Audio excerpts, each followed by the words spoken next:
Assalamualaikum warahmatullahi wabarakatuh. Hai, masih di materi klasifikasi makhluk hidup ya, untuk IPA kelas 7.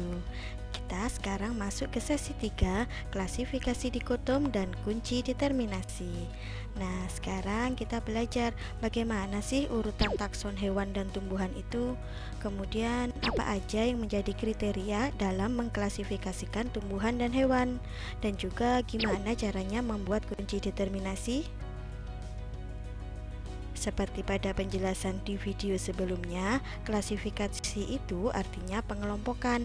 Jadi, klasifikasi makhluk hidup merupakan cara untuk mengelompokkan makhluk hidup menjadi golongan-golongan atau unit tertentu. Kemudian, apa sih tujuan makhluk hidup dikelompokkan? Tentu saja untuk mempermudah mengenali, membandingkan, dan mempelajari makhluk hidup. Kita kan tahu, di bumi ini makhluk hidupnya beraneka ragam jenisnya, serta sifat dan ciri-cirinya juga berbeda, sehingga untuk mempermudah dalam mempelajari keanekaragaman makhluk hidup tersebut, manusia perlu melakukan pengelompokan makhluk hidup. Dalam mengklasifikasikan makhluk hidup perlu adanya urutan tingkatan klasifikasi. Nah, urutan tingkatan klasifikasi itu disebut dengan takson, sedangkan ilmu yang mempelajari tentang klasifikasi makhluk hidup disebut dengan taksonomi. Orang pertama yang meletakkan dasar-dasar taksonomi adalah Carolus Linnaeus, seorang ahli pengetahuan alam asal Swedia. Dia menyusun klasifikasi makhluk hidup berdasarkan persamaan dan perbedaan struktur tubuh yang mencakup bentuk dan susunan tubuh makhluk hidup. Selain tahu tentang klasifikasi makhluk hidup, sahabat juga harus tahu nih urutannya. Menurut Linnaeus, makhluk hidup itu dibagi menjadi hewan dan tumbuhan. Dimulai dari kerajaan atau kingdom untuk hewan dan regnum untuk tumbuhan. Kemudian ada divisi untuk tumbuhan dan filum untuk hewan. Di bawahnya ada kelas, kemudian ada ordo atau bangsa, familia atau suku, genus atau marga, dan spesies atau jenis. Cara mudah dalam menghafal takson untuk hewan, ingat aja nih. King Pojan cari orang paling ganteng sedunia. Hehehe. Sedangkan untuk menghafal takson tumbuhan, ingat-ingat juga ya. Ratu Diva cari orang paling ganteng sedunia. Oke, lanjut. Dalam klasifikasi, makhluk hidup dikelompokkan berdasarkan persamaan dan perbedaan sifat dan ciri-ciri yang dimilikinya. Pada tingkatan takson yaitu kingdom masih banyak nih perbedaannya.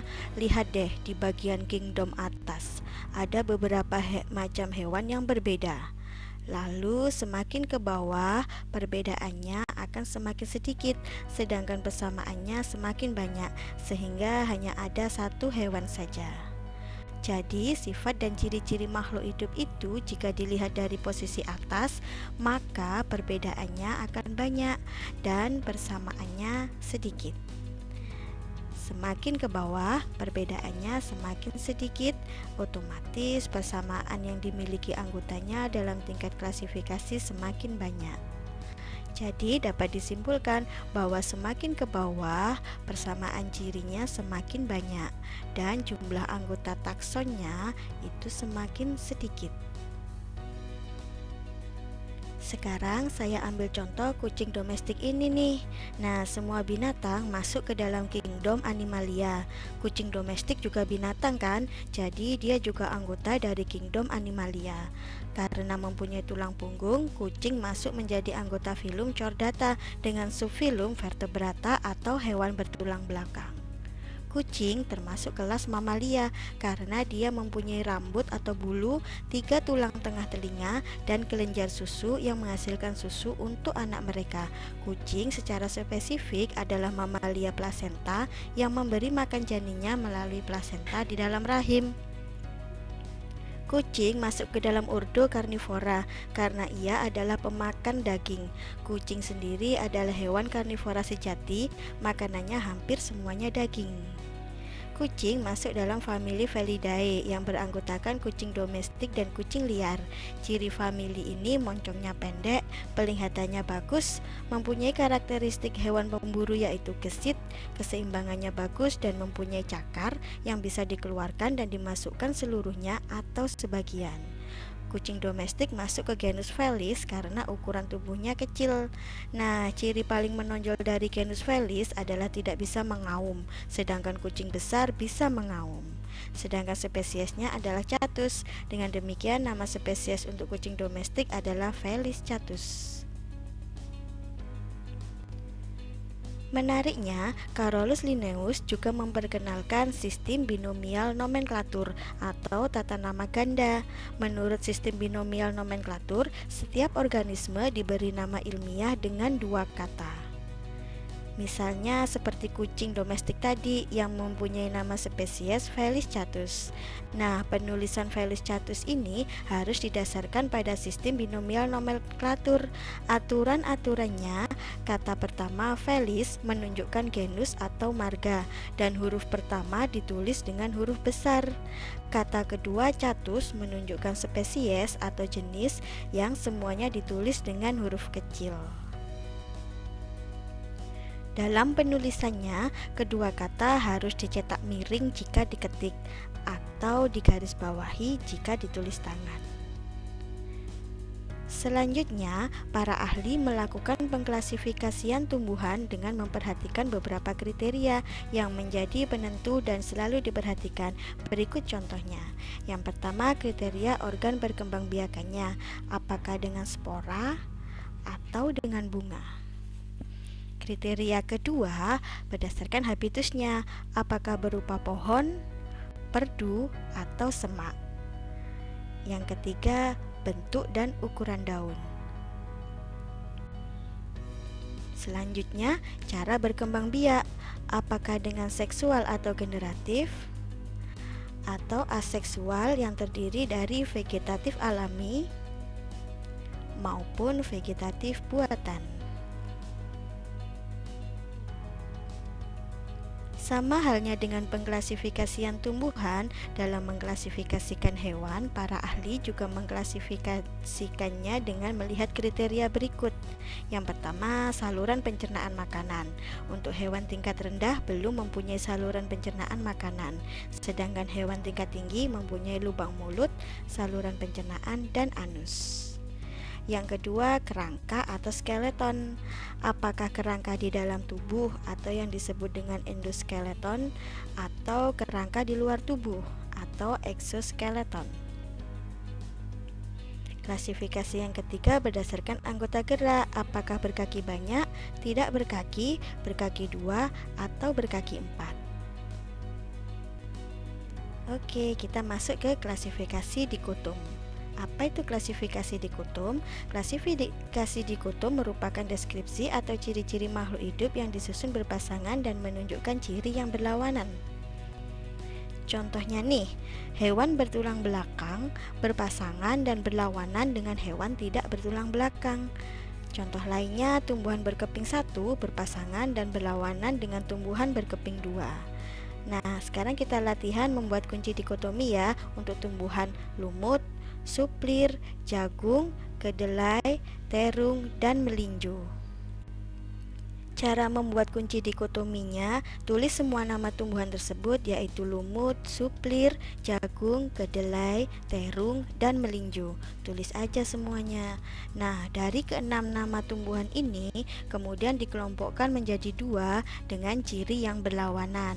Yang pertama untuk tumbuhan berspora dan lawannya adalah tumbuhan yang tidak berspora. Untuk tumbuhan yang berspora terdiri dari lumut dan suplir. Sedangkan sisanya ada pada tumbuhan tidak berspora. Di sini ada jagung, kedelai, terung, dan melinjo. Kemudian diberi penomoran. Untuk yang berspora diberi nomor 1A dan yang tidak berspora 1B.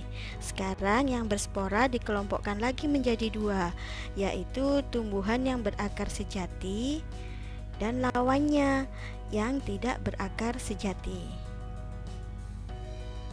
Nah, dari dua tanaman lumut dan suplir ini, yang berakar sejati adalah suplir, sementara yang tidak berakar sejati adalah lumut. Kemudian diberi nomor lagi, tadi sudah nomor 1, sekarang nomor 2, jadi 2A dan 2B. Nah, untuk tumbuhan yang tidak berspora dikelompokkan juga menjadi dua. Ada yang berbiji terbuka dan lawannya dari berbiji terbuka yaitu berbiji tertutup. Dari keempat tanaman yang berbiji terbuka itu adalah melinju. Sedangkan yang berbiji tertutup berarti sisanya kan ada jagung, kedelai, dan terung. Jangan lupa diberi nomor lagi ya. Setelah tadi nomor 2, berarti sekarang lanjut ke nomor 3, yaitu 3A dan 3B. Nah, karena masih banyak nama tanaman pada kelompok berbiji tertutup, maka dikelompokkan lagi. Ada yang berkeping 1 dan lawannya berkeping 2. Untuk tanaman berkeping 1 itu adalah jagung, sedangkan yang berkeping 2 adalah kedelai dan terung. Untuk penomorannya kita lanjutkan ya ke nomor 4A dan 4B. Sekarang yang terakhir nih, untuk membedakan kedelai dan terung, maka harus dibuat lagi dua ciri yang berlawanan, yaitu berbunga kupu-kupu dan satu lagi lawannya adalah berbunga terompet. Di antara kedelai dan terung, yang berbunga kupu-kupu itu kedelai, sedangkan yang berbunga terompet itu adalah terung. Diberi nomor lagi ya, melanjutkan yang tadi. Setelah nomor 4 lanjut ke nomor 5A dan 5B. Udah deh, sekarang gak ada lagi yang dibedakan. Nah, setelah kita buat kunci dikutum, sekarang kita buat kunci determinasi ya. Kunci determinasi itu merupakan suatu kunci yang dipergunakan untuk menentukan filum atau divisio, kelas, ordo, famili, genus, dan spesies. Dan ini didasarkan pada kunci dikutum yang udah kita buat sebelumnya. Gak sulit kok, ikuti langkah-langkahnya ya. Dimulai dari 1A untuk tumbuhan berspora. Nah, yang ini nih. Nah, yang nomor 1A ini kan ada cabangnya ke nomor 2. Jadi kita tuliskan titik-titik panjang, dan karena cabangnya ke nomor 2, maka ujungnya ditulis angka 2. Setelah itu untuk 1B tumbuhan tidak berspora.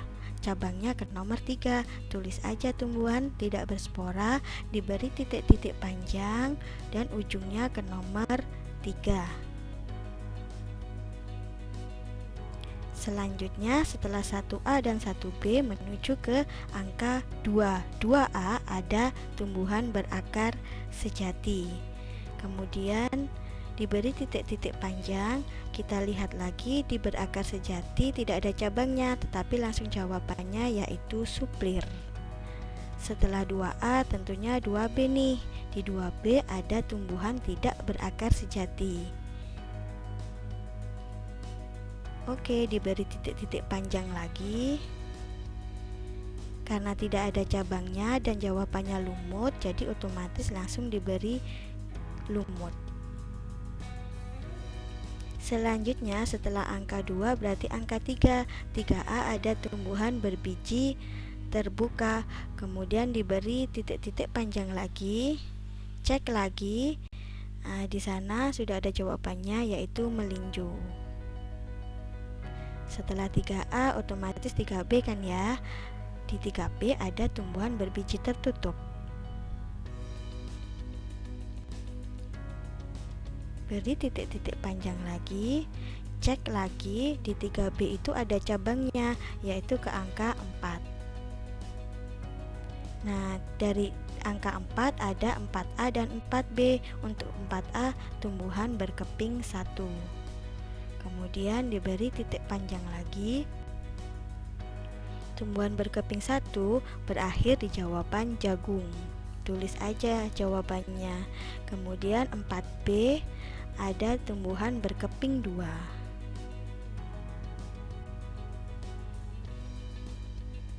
5 Beri titik-titik panjang lagi.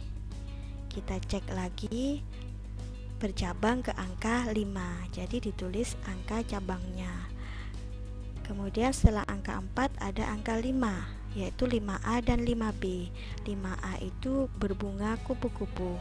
Diberi titik panjang lagi. Dan di sana ada jawabannya kedelai. Setelah 5A ke 5B, yaitu berbunga trompet.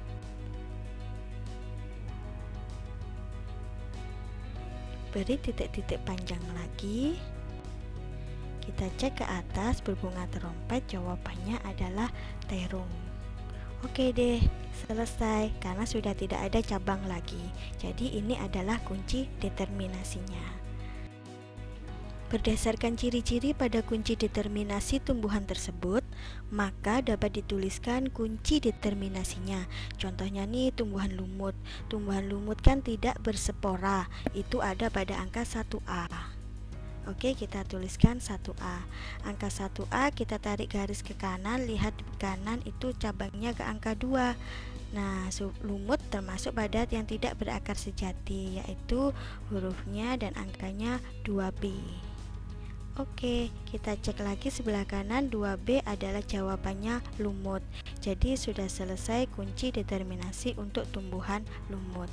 Sekarang contohnya tumbuhan suplir. Tumbuhan suplir juga termasuk tumbuhan yang berspora. Angkanya adalah 1A. Baik, dari 1A kita lihat ke kanan, itu cabangnya ke nomor 2. Kita lihat di 2A dan 2B, suplir masuk ke tumbuhan yang berakar sejati. Jadi ditulis aja 2A.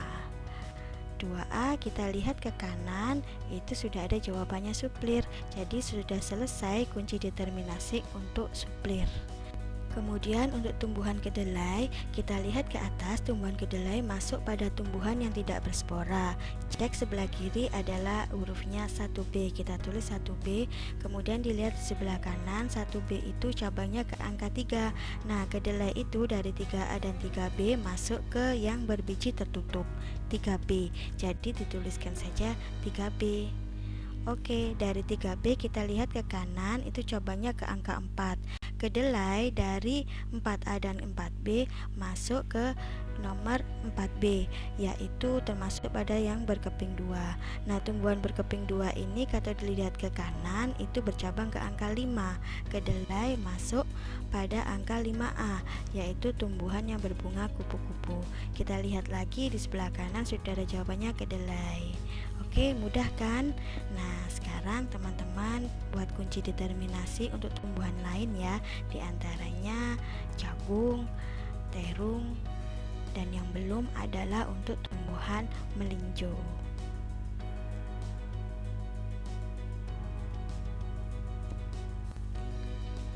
Sekian dulu, semoga bermanfaat dan tetap semangat belajar. Terima kasih. Wassalamualaikum warahmatullahi wabarakatuh.